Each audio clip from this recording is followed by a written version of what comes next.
At nanawagan ng isang grupo na kontrolin ng LTFRB ang pagtaas singil ng mga TNVS ngayong holiday season dahil sa surge pricing.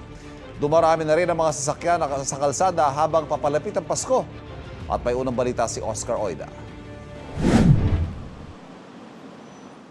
Kung meron mang consistent o hindi nagbabago kapag tumapak ka sa Metro Manila, yan ay halos kahit saan magpunta, may matinding traffic.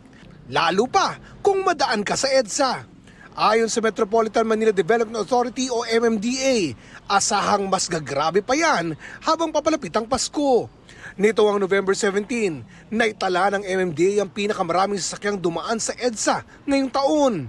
Umabot ito sa 429,000, mas mataas kumpara sa daily average na 408,000. Definitely habang papalapit na yung Kapaskuhan, alam naman natin yung ating mga kababayan, even nasa labas ng Metro Manila, yung mga nasa probinsya, ang tendency talaga nila is dito namimili. We're expecting that the volume of vehicles sa mga major thoroughfares natin ay tataas pa.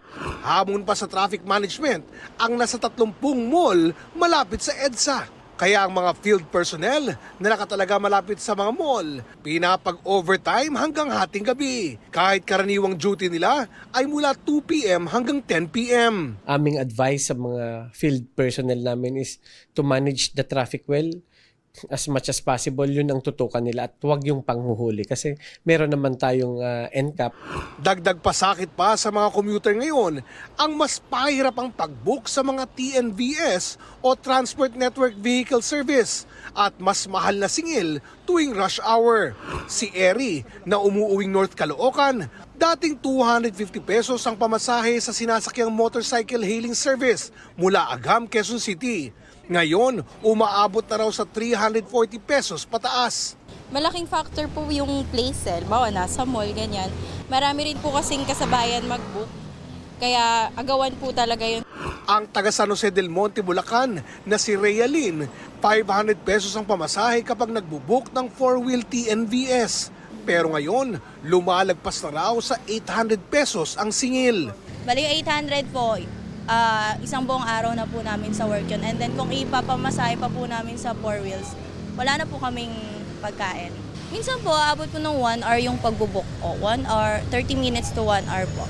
Ayon sa grupong Digital Pinoys, asahan na ang lalo pang pagsirit ng singil ng mga TNVS ngayong papalapit ang Pasko.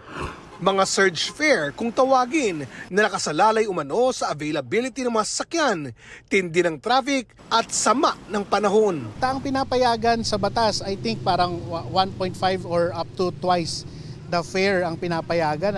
Pero sa nakikita natin, marami hong mga pagkakataon na lagpas pa ho dito yung itinataas ng pamasahe dahil sa surge pricing. Para sa grupo, hindi raw ito makatarungan. Kailangan yung mga TNVS platforms, yung mga operator, siguraduhin din nila na yung mga kanilang mga sasakyan ay bumabiyahe ho sa oras na kinakailangan ho sila.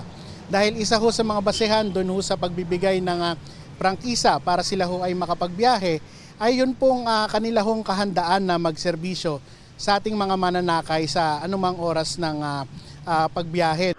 Mungkahi nila sa LTFRB, kontrolin ang anilay labis na pagtaas ng singil.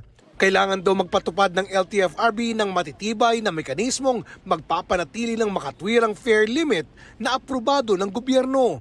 Sinusubukan pa namin kunan ng pahayag ang LTFRB tungkol dito. Para naman masigurong may sapat na masasakyan ang mga pasahero sa Pasko at Bagong Taon, isinapinal na raw ng LTFRB ang pag-review sa application for special permit ng mga pampasaherong bus. Nagbabala naman ng Land Transportation Office sa mga taxi driver na namimili ng pasahero o di kay nagpapabayad ng higit sa dapat na singil. Pinagbabawal po yan. Kami po ay magkakaroon ng mga operation din against dyan.